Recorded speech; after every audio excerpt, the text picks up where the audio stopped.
Ever feel like you're always chasing peace in a world that just won't slow down? Mm. Well, today we're really diving deep into the teachings of Ajahn Chah, Okay. a Thai Buddhist master who offered this surprisingly simple roadmap to inner peace. And that's what's so fascinating about Ajahn Chah, his wisdom, drawn from sources like Ajahn Chah Livre de Méditation and Les Moines de la Forêt, Right. feels especially relevant today. Yeah. You know, instead of like complicated rituals, he points us towards mindfulness Okay. and accepting life's impermanence Right. as paths to peace. I think a lot of us, when we hear mindfulness, we think of just remembering where we put our keys. Right. But it sounds like Ajahn Chah had something much deeper in mind. Absolutely. For Ajahn Chah, mindfulness wasn't just a memory tool. It was about really cultivating this heightened awareness of the present moment. He encourages us to observe our thoughts, feelings, even physical sensations without getting swept away by them. Yeah, that calls to mind that monkey mind analogy. Right. Our thoughts are like these monkeys swinging wildly from branch to branch. Yeah. How does Ajahn Chah's approach to mindfulness help us wrangle those monkeys, so to speak? It's about becoming a skilled observer, Okay. not a monkey catcher. Right. So instead of getting tangled up in all of the monkey business of Yeah. our thoughts, we learn to just watch them come and go without judgment. The breath becomes our anchor. It's a way to ground ourselves amidst the chaos. So rather than trying to stop thoughts altogether, which just seems impossible, right, we're really trying to change our relationship to them. Exactly.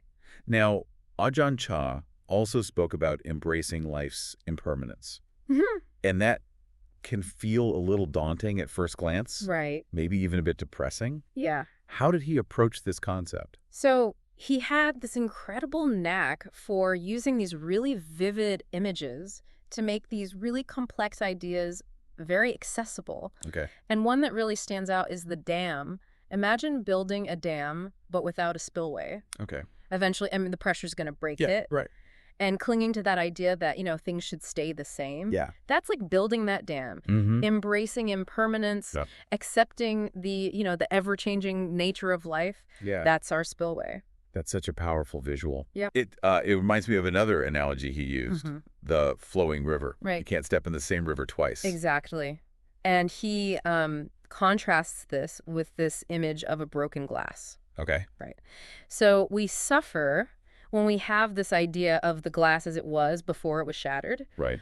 But when we can really accept that brokenness, that impermanence, we kind of open ourselves up to a different way of experiencing life. Right. One that doesn't resist the reality of change. It's like fighting reality is Yeah. what's causing the suffering in the first place. Mm-hmm. He also talked about this with the story of the lost pen, right? You're thinking about the story where someone loses their pen Yes. and they just have this wave of frustration. But as soon as they realize, oh, it's my mistake, like that sense of peace washes over them even before they've actually found the pen. Exactly. And he used that to illustrate how our suffering often comes from Yes. clinging to how we think things should be, Right. rather than just accepting them as they are.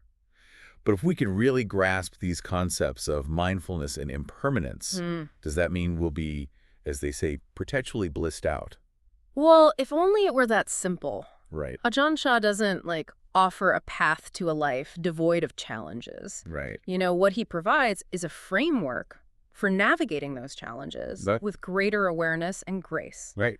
Life will always throw us curveballs. It's how we handle them that makes all the difference. So it's less about reaching some permanent state of bliss. Right. And more about shifting our perspective. Yeah. Learning to kind of ride the waves of life's ups and downs. Precisely. And that brings us to another one of Ajahn Chah's key teachings, Okay. the concept of letting go, or Vairāgya in Pali, Okay. the language of early Buddhist texts. When we hear letting go, Yeah, it's easy to think that means becoming passive right, or indifferent to things. right. But I'm guessing Ajahn Chah had something a little more nuanced in mind. You're right. It's not about apathy. Okay. He's not saying we should abandon our responsibilities Right. or stop caring about the things, that matter to us. Mm-hmm. Vairāgya is about kind of loosening that grip Yep. of attachment Okay. to possessions, to outcomes, even to our ideas about ourselves. So Less about eliminating desire altogether, more about changing our relationship to the things we care about. Yeah. How would that work, practically speaking? Ajahn Chah talked about cultivating what he called non-clinging awareness. Okay. We can still appreciate beauty, love our families, strive for our goals, but we do it with this understanding that none of it is permanent, that nothing lasts forever. And paradoxically, it's this understanding that can actually deepen our experience of life. Okay. When we're not so busy, clinging and resisting and trying to control everything. Yeah. We can be more present, more appreciative of what is. That makes sense. And this idea of non-clinging, it seems connected to another key Buddhist concept that Ajahn Chah talked about a lot. Yeah. Anattā, or non-self. Yes, Anattā really challenges that idea. Okay. That we have this fixed, unchanging self. Yeah. We tend to cling to this sense of self Right. that's built on our thoughts, our emotions, our experiences, but Ajahn Chah suggests that this sense of self is actually an illusion. So if we're not our thoughts, Yeah. if we're not our emotions, if we're not our experiences, then who are we? That's the million-dollar question, isn't it? Yeah. And it's one that Ajahn Chah really encouraged his students to explore through, meditation and mindfulness. Right. He believed that by kind of dismantling this idea of a separate, independent self, we could actually start to glimpse a deeper truth. Okay. That we're all interconnected with everything around us. It reminds me of that line from the Heart Sutra, form is emptiness. Right. Emptiness is form. Yeah. It seems like Ajahn Chah's teachings encourage us to see through these illusions of solidity, permanence, a separate self. Exactly. And that's where we can find true peace. Okay. In that space of letting go. He once said, if you let go a little, you'll have a little peace.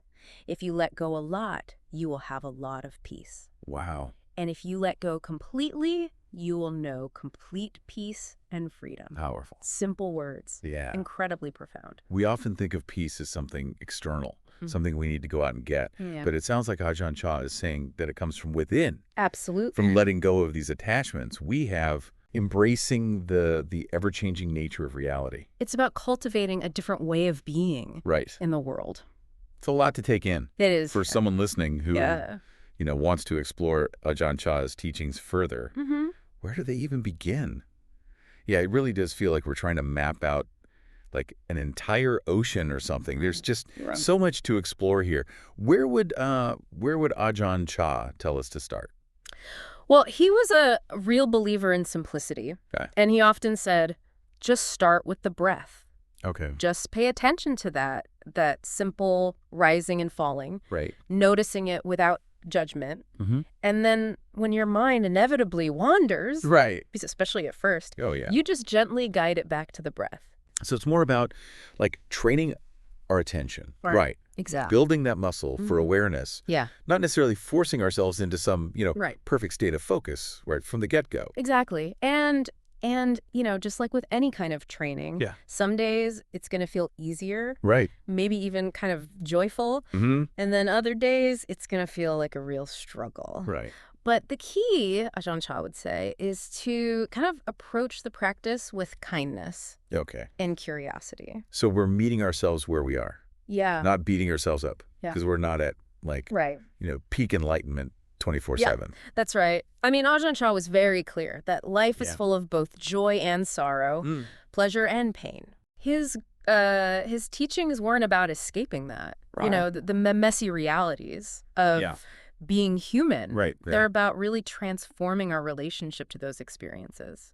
Yeah, it's not about controlling the weather. It's more about learning to dance in the rain. I like that, yeah. And he often used that kind of paradoxical language, like he talked about still flowing water, to describe this shift in perspective. What do you think he meant by like finding stillness within that constant change?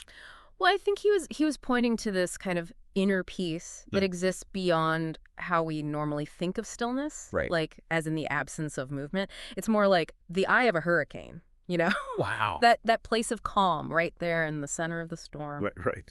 And we cultivate that stillness, not by like denying or avoiding the storms of life, because those are inevitable, but by learning to rest in the awareness that we are not the storm itself. That's a really powerful image. Yeah. This whole deep dive has been full of those moments of insight, the ones that make you really stop and think.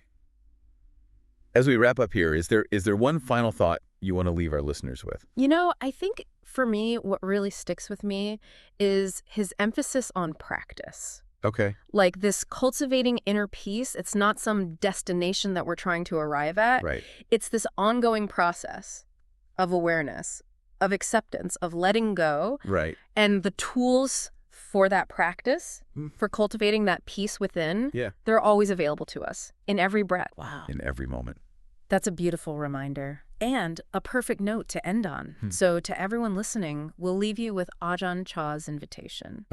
What might it look like to find that still flowing water within your own experience?